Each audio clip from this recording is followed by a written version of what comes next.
welcome to our deep dive into the world of customer journey mapping, specifically for financial products. Yeah. We're taking a look at this fascinating article from UXDA. Right. They're a UX design agency specializing in fintech, and the article's titled The Magic of Customer Journey Mapping. Sounds intriguing. Yeah, and there's, some back and forth about whether CGMs are actually super valuable or just hype, so we're going to kind of unpack that. Yeah, for sure.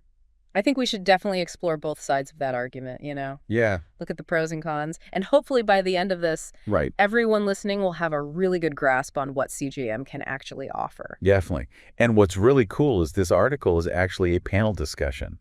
Oh, wow. With 4 UX architects from UXDA. Oh, okay. So it's kind of like we're getting to listen in on a high-level design meeting. Yeah, that's a cool way to look at it. Yeah. I think that hearing those different perspectives, from multiple people will definitely give us all a much more comprehensive understanding of this whole process. For sure. So these UXDA architects break down the benefits of CJM into 7 key points. Okay.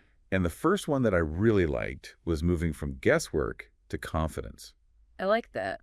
So they talk about how CGM can help replace assumptions with data-driven decisions. Makes sense. You don't want to just be shooting in the dark. Right, exactly. And in the world of finance, especially, you really don't want to be guessing. No, you want to make sure that every decision is carefully considered and backed up by solid data. Exactly.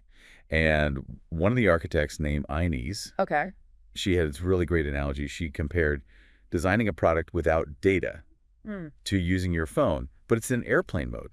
Oh, like that. So you can kind of do some basic things, but you're missing out on all the power and functionality that comes from being fully connected. That's a perfect way to put it, because in this case, that connection is all about user research, the data, the analysis, really understanding the bigger picture. Exactly. And UXDA really takes their research seriously. Like they even go through competitor reviews to create what they call a failure map. Okay, a failure map. That's interesting. So they're looking at all the things that are frustrating users and causing them to abandon the product. It's so much easier to learn from other people's mistakes than to kind of reinvent the wheel and end up making the same errors yourself. Right. And it's interesting. They're not just looking at their direct competitors. They're looking at any digital experience that kind of excels in a certain area. That makes sense. Even if it's in a completely different industry. I like that approach a lot. Yeah. And speaking of learning, they're also really upfront about the time investment required for good CJM. Right. They even compare rush design projects to trying to birth a baby in 1 month with 9 mothers. Oh, wow. Okay, that's definitely a vivid image. Yep. But it really does make a strong point. You just can't rush. Quality, good design takes time, careful consideration. Right. You need a deep understanding of the user journey and every step along the way. Exactly. And it's not just about speed. It's about finding the right inspiration. Okay. They had this example where a client was super impressed by a fundamental analysis website. And they ended up seeking out a similar data vendor. Interesting. So they're not just gathering data. They're actually looking at what good data looks like, how it's being presented, how it's being used, and how it enhances the user experience. Exactly. And they're drawing inspiration from kind of these unexpected places. I like that. Okay. So we've talked about moving from guesswork to confidence. Right. But where CJM really seems to shine, according to these UX architects, is in tackling the chaos of complex financial products. Right, because you've got all those features and workflows. Exactly. Interconnected systems. That can be really confusing, even for the design team. Oh, yeah, for sure. And definitely for the users. Absolutely. I mean, how do you make something inherently complex feel intuitive for the user? Right. And, it's not about dumbing it down. It's about presenting the information in a clear, logical way that makes sense to them. Makes sense. Yeah. And Inez puts it pretty bluntly. She says, thanks to the UJM, you no longer need any drugs from Silicon Valley to understand extremely complex financial software. Okay, that's pretty funny. Yeah. But it really highlights the clarity that a well-executed CJM can bring. It takes what could be just a mess of features and turns it into a coherent system. For sure. And they also shared this anecdote about a client who was completely overwhelmed by the product's complexity. Yeah, I can imagine. But after going through this whole CJM process, he said, it's not that hard to understand now. Everything seems clear. Oh, wow. That's what you want to hear. Right. That's the moment where everything just clicks into place. Exactly. And it's important to remember that this clarity benefits everyone. Not just the user, the development team, the marketing team, everyone who needs to understand the product and how it works. Absolutely. And the CJM doesn't just bring that initial understanding. Right. They talk about how it acts as an ongoing guidebook even after the product's launched. Oh, interesting. So you can keep using it to make sure things are working the way they should. Yeah, and you can use it to identify any areas that need improvement, and it just keeps everyone on the same page. That's really valuable, especially as user needs change over time. You can always refer back to it and make sure you're staying true to those core principles of the user journey. Exactly. And this kind of ties into another point they make about how a CJM can help with prioritization. Okay. They give this example of a client who initially wanted to cram in a ton of features into their app. Yeah, I've seen that happen a lot. But going through the CJM process helped them realize they didn't need all that right away. It's so easy to get excited about all the cool things you could build, but sometimes you lose sight of what's actually essential for the user. Exactly. And a CJM can help you refocus on delivering the most value with the least complexity. For sure. So speaking of value, their next benefit is all about accelerating the achievement of business goals. So it's not just about happy users, it's about making sure that the product aligns with the overall business objectives. Exactly. And they make this really interesting statement. They say, people don't wake up wanting to make bank payments. Products should solve real user needs, not just exist for the sake of existing. That's a good point. What do you think about that? Yeah, I mean, I think it's a great reminder that every feature, every interaction should have a purpose. Right. Sometimes that purpose is to make something that's typically boring a little bit more enjoyable. Yeah, exactly. And sometimes going through the CJM process can help you realize that a really cosmic idea might actually be simpler than you initially thought. Okay. How so? Well, they gave an example of a client who was totally convinced their concept was super complex. But then when they mapped it out, they realized it was actually pretty manageable. It's amazing what happens when you break down those complex systems into smaller steps. Right. And it's also about being open to those moments where you're like, oh, maybe I was overthinking this. Totally. And in some cases, the CJM can help you identify any potential roadblocks. Right. Or dependencies. They mentioned a client who wanted a specific feature, but then they realized it would require a whole set of other products for advisors. Interesting. Which meant pushing development to a later stage.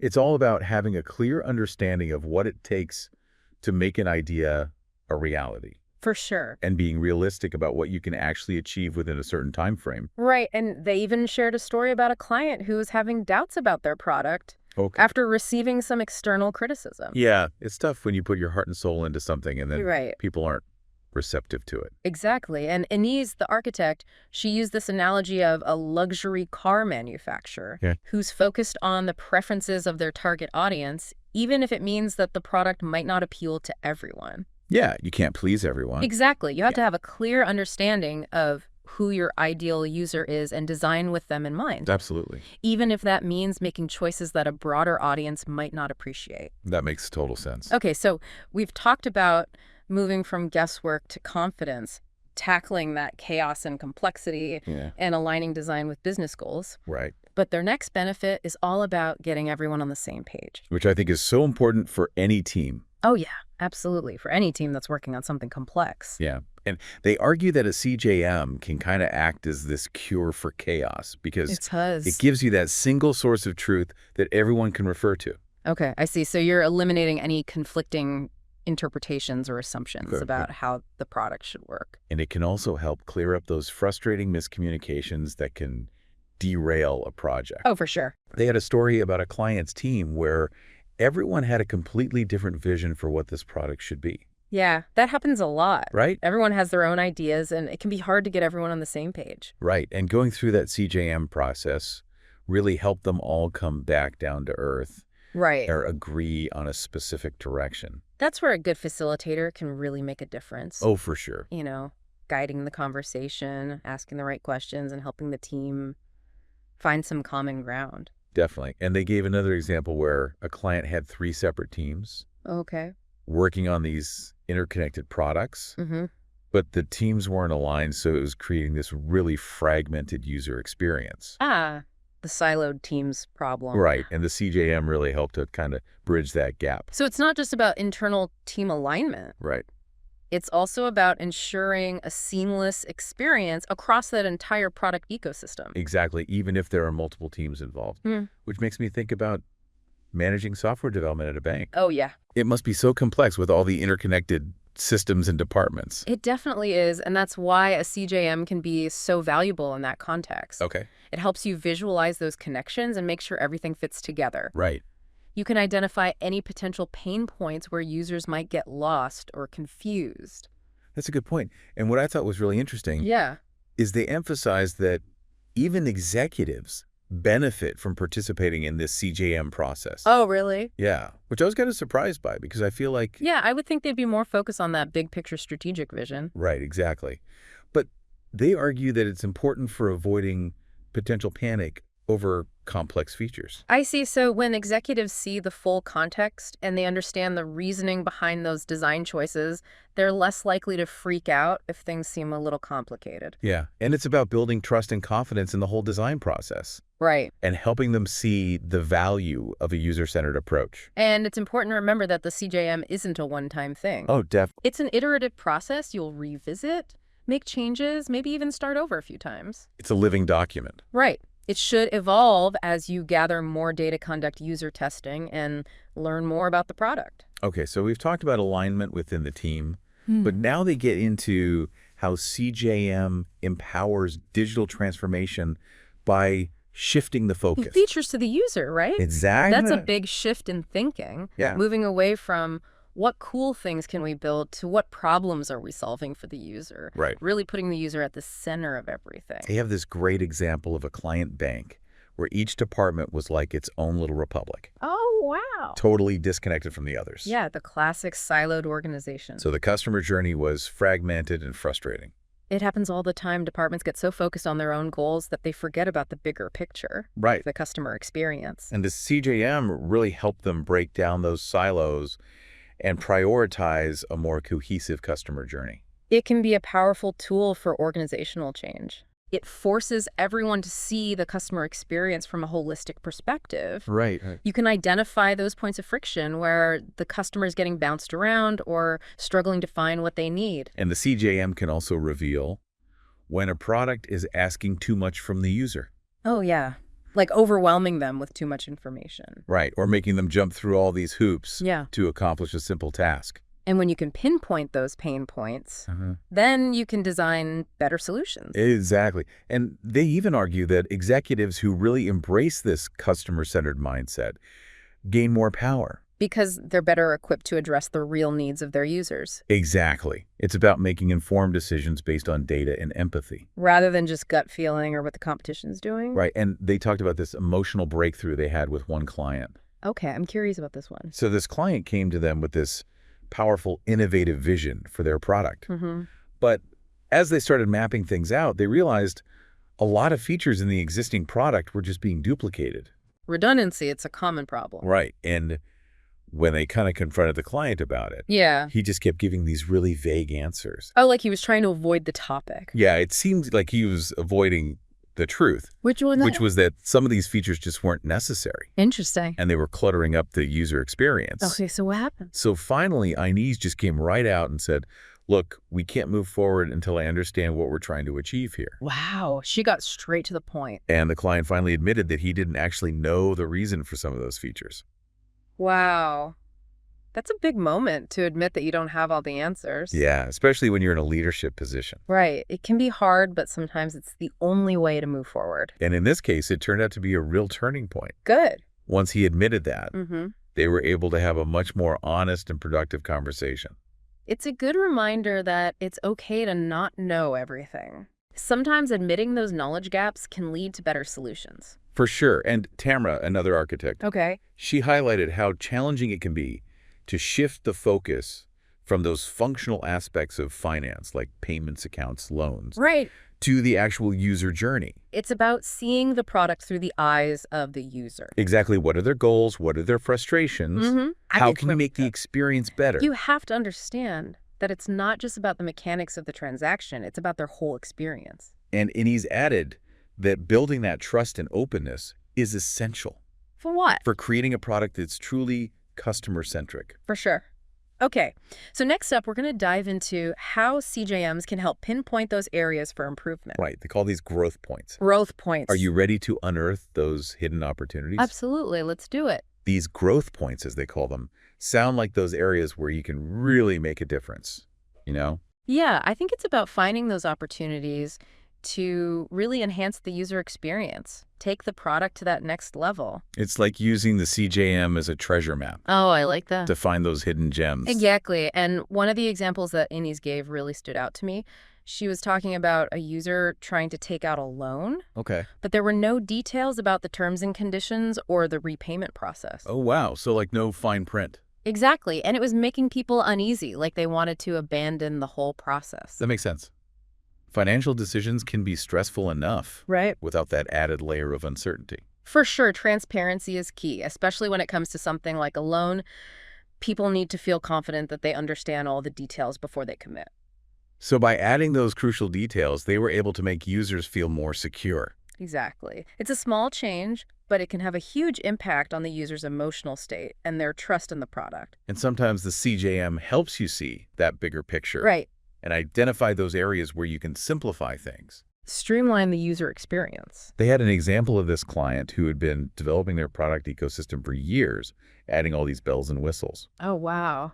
But users just saw it as this big, complicated mess. Yeah, feature creep. It's a classic problem. Right. You keep adding things because you think they're valuable. Right. But you lose sight of that core user experience and end up overwhelming the user. And the CJM helped them figure out what was truly essential. Yeah, get rid of all the clutter, create a more intuitive experience. It's like decluttering a digital space. Exactly. And sometimes those insights can come from unexpected places. Oh, totally. They even had this team member who, after seeing the CJM, suggested these improvements that led to huge profits for the client. That's awesome. It really shows the power of a shared vision when everyone understands the user journey. Right. And the goals of the product, they can contribute in meaningful ways. And I thought this next point was really interesting.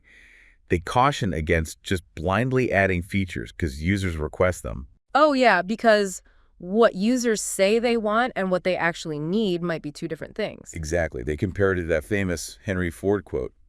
If I had asked people what they wanted, they would have said faster horses. It's a classic example of how innovation sometimes means anticipating needs that users might not even be aware of. And they gave an example of a B2B client who had added all these features based on requests from high-paying users. Sounds like they were trying to please everyone. Yeah, but it turned out no one was even using those features. Oh, wow. So they were just adding complexity. Exactly, and making the product harder to use. That's why it's so important to track user behavior, see how people are actually interacting with the product. Absolutely. And they also stress the importance of the client's willingness to confront the product's weaknesses. Yeah, that can be tough. Sometimes it's hard to admit that your baby isn't perfect. It can be, but if those features aren't serving the user, they're just clutter. Right. And one of the architects had this example where the product team was really resistant to change. They kept saying, this is just how it works. Oh, wow. So they weren't open to questioning their assumptions. Exactly. But in this case, the CEO stepped in after reviewing the CJM recommendations and pushed for those changes. Good for them. And it sounds like it really paid off. It shows that leadership plays a key role in creating that culture of innovation. Right. And customer centricity. Okay, remember that story about the Challenger Bank? The one that didn't want to add the card top-up feature? Yeah. Yeah, they were so focused on their ideal user flow. Which was transferring money from another bank account. Exactly. But they overlooked a much simpler option. Right, and the CJM helped them see that. Sometimes the simplest solution is the best one. And they also talked about how they streamlined the onboarding process for another client. Oh, wow. Saving users an average of 23 minutes. That's huge. Nobody wants to spend half an hour just trying to get started with a product. So it sounds like CJMs aren't just about making things look pretty. It's about making them work better. They're about understanding the user's needs and pain points. And finding solutions that are both effective and enjoyable to use. It's about creating a positive experience that builds trust and loyalty. Absolutely. And that brings us to their final benefit, Yep. building an emotional connection between the brand and the user. It's all about those feel-good vibes. Exactly. And one of the architects, Rita, she emphasized how the CJM lets you map not just the actions, but the feelings. So it's not just about what they're doing, right, but how they're feeling while they're doing it. Are they confident, frustrated, confused, relieved? You want to be able to identify those moments of delight and those moments of frustration. So you can design a product that elicits the right emotional response. Exactly. They gave this example of a trading app. Okay. Where seeing real-time data is crucial for reducing stress. Oh, yeah, that makes sense. And avoiding potential losses. If the data is delayed or confusing, it can create a lot of anxiety. Right, and they talked about how UXDA defines the brand's message for each touch point. So making sure the communication is consistent. And has the desired emotional impact. It's about creating a cohesive narrative that reinforces the brand's values. And they have this client who was super focused on their AI-powered platform, which is cool, but it wasn't really connecting with users. Sometimes the technology itself isn't the most important thing. Right. It's about how that technology is used to solve a problem or improve someone's life. Exactly. And the CJM helped them realize that users needed simpler language. So they shifted the focus from the tech to the benefits. It's not about dazzling them with jargon. It's about communicating value in a way that they understand. Okay, I have to hear this last anecdote. Okay, let's hear it. So they were working with this client who wanted to gather all this data on users during onboarding. Like what kind of data? Primary bank brokerage account, assets, debts, everything. Whoa. That's a lot of information to ask for up front. Right. And the CJM helped them realize it was just too much too soon. Yeah, I can see how that would be overwhelming for users. So they spread those requests out across different touch points. Okay. And even used some gamification elements to make it more engaging. That's a much better approach. And they made this point that the UJM can be a really powerful tool for executives to actually see those pain points. And address them. It's about fostering that customer-centric mindset throughout the whole organization. From the top down.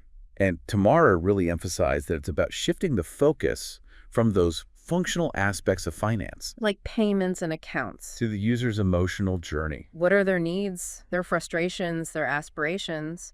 How can we design a product that makes them feel good about using it? And Inez added that it's about building trust and openness. Within the team and with the client. Because that's where the magic happens. That's where the breakthroughs happen. So it sounds like CJM is more than just a design tool. It's a way of thinking.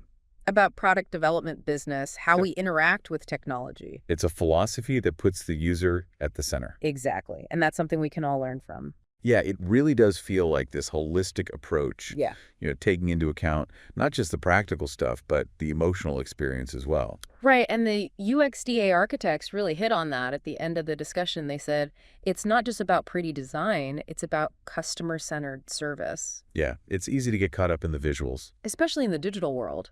But if the product's a pain to use, nobody's going to stick around. No matter how good it looks. It's like having this beautiful car that doesn't actually run. Exactly. It has to be functional and enjoyable to use. It has to meet those user needs. And ultimately, it's about building that trust and loyalty, creating something that people actually want to use and recommend to others. So whether you're working on a financial product or just trying to figure out how to make things better for your customers, there's definitely a lot to learn from this. Absolutely. And what's really cool is these principles, they can be applied to so many different fields. This has given me so much to think about. Me too. So if you're prepping for a product development meeting or trying to understand a really complex financial service, or maybe you're just fascinated by good design. Right. Hopefully this deep dive has given you a lot to think about. And maybe spark some ideas for how you can use this CJM approach in your own life. It makes you wonder what area of your life could benefit from a little bit of that CJM magic. That's a great question to ponder. So think about that. And until next time, happy mapping.